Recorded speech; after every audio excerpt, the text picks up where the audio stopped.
తీసుకుందామని చెప్పేసి token amount ఒక 50,000 పే చేసాము. అది పే చేసిన తర్వాత లోన్ ప్రాసెస్ క్లియర్ అవ్వలేదు. సో దాన్ని బట్టి టోకెన్ అమౌంట్ రిటర్న్ అడిగితే వాళ్ళు యాక్చువల్గా 6 months డేట్ వేసి చెక్ ఇచ్చారు.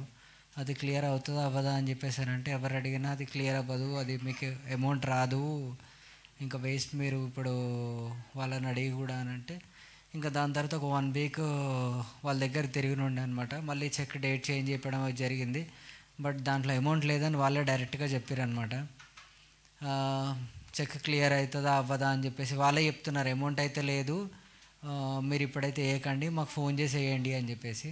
ఇంకా దాని తర్వాత చర్చ్కి వస్తూ ఉండగా అన్నకి లాస్ట్ వీక్ చెప్పిన అనమాట, అన్న దీని గురించి ప్రేయర్ చేయండి, ఆయన వేసిన డేట్ వచ్చింది, అది కూడా నేను బర్త్డేకి ముందే నేను డేట్ వేయించుకున్నా, సో అది రిలీజ్ అవ్వాలి అని చెప్పేసి. సో అన్న ప్రేయర్ చేసిండు. దాని తర్వాత వాళ్ళకి యాక్చువల్గా మేము చెప్పకుండానే చెక్ వేద్దాం అనుకున్నాము, అమౌంట్ ఉన్నా లేకున్నా ఫస్ట్ అయితే చెక్ వేద్దాం అనుకున్నాం, ఎందుకు మా డబ్బులు కదా అని. బట్ దేవుని ప్రేరేపణ బట్టి అన్నతో మాట్లాడిన తర్వాత ఆయన కాల్ చేసి అడిగిన అనమాట, ఇట్లా చెక్ వేద్దాం అనుకుంటున్నాము అని. లేదు లేదు మీరు వేసుకోవచ్చు, అమౌంట్ దాంట్లో ఉంది, మేము ఆల్రెడీ పెట్టాము, ఇంకా కట్ అవ్వలేదు ఏంటా అని చెప్పేసి మేమే చూస్తున్నాము, మీరు వేసుకోండి అన్న. నాకు అది యాక్చువల్గా షాక్ అనిపించింది. అసలు వాళ్ళు అమౌంట్ లేదు, ఇస్తారో ఇయ్యరో అన్న టైంలో వాళ్ళు ఉంది, మీరు చెక్ వేసుకోండి అని చెప్పేసానంటే నేను చెక్ రాసి వేసిన తర్వాత నాకు ఒక 2 daysలో అమౌంట్ కూడా క్రెడిట్ అయిందనమాట. దేవుని మహిమకాలు ఉన్నది, చిన్న సాక్ష్యం దేవుడు దీవించింది. అండ్ రాత్రి జరిగింది కూడా ఒకసారి చెప్తా.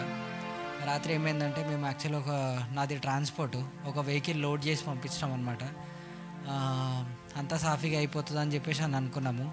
కానీ వెహికల్ లోడ్ చేసిన తర్వాత సేల్స్ ట్యాక్స్ వాళ్ళు ఆపేసారు అని చెప్పేసి రాత్రి నైట్ ఎప్పుడు రాలే, నేను బిజినెస్లో ఉండి 8 years అయింది, ఎప్పుడు కూడా కాల్ రాలేదు నైట్. కానీ 2 o'clockకి కాల్ వచ్చింది, లైక్ ఇట్లా వెహికల్ ఆపేస్తున్నాము, మీరు 70,000 కట్టాలని చెప్పేసి. జిఎస్టీ దాని మీద ఉందే 32,000, కానీ అది మాకు 70,000 అని చెప్పేసి.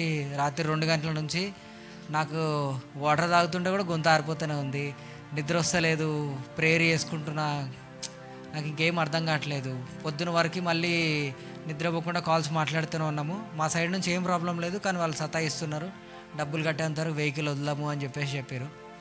ఇంకా పొద్దున ఎర్లీ మార్నింగ్ మా వైఫ్ అన్నకు కాల్ చేసిన తర్వాత అన్నకు మాట్లాడితే ప్రకాష్ నీకు ఆల్రెడీ చెప్పినా, నువ్వు ప్రేయర్లో ఉండు అని చెప్పేసి. ఇంకా నేను 1/2 hour ఇంక అట్లనే స్తోత్రాలు చెప్తూ ప్రేయర్లో ఉన్నా.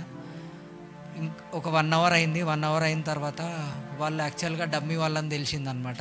ఇప్పుడు జరుగుతున్న దాని సందర్భాలు బట్టి డబ్బులు వసూలు చేసేవాళ్ళు అని చెప్పేసి వాళ్ళు ఇంకా పేపర్లు తీసుకొని వెళ్ళారు. కానీ ఇంకా వెహికల్ మేము స్టార్ట్ అవ్వమని చెప్పినాము, వెహికల్ స్టార్ట్ అయిపోయింది,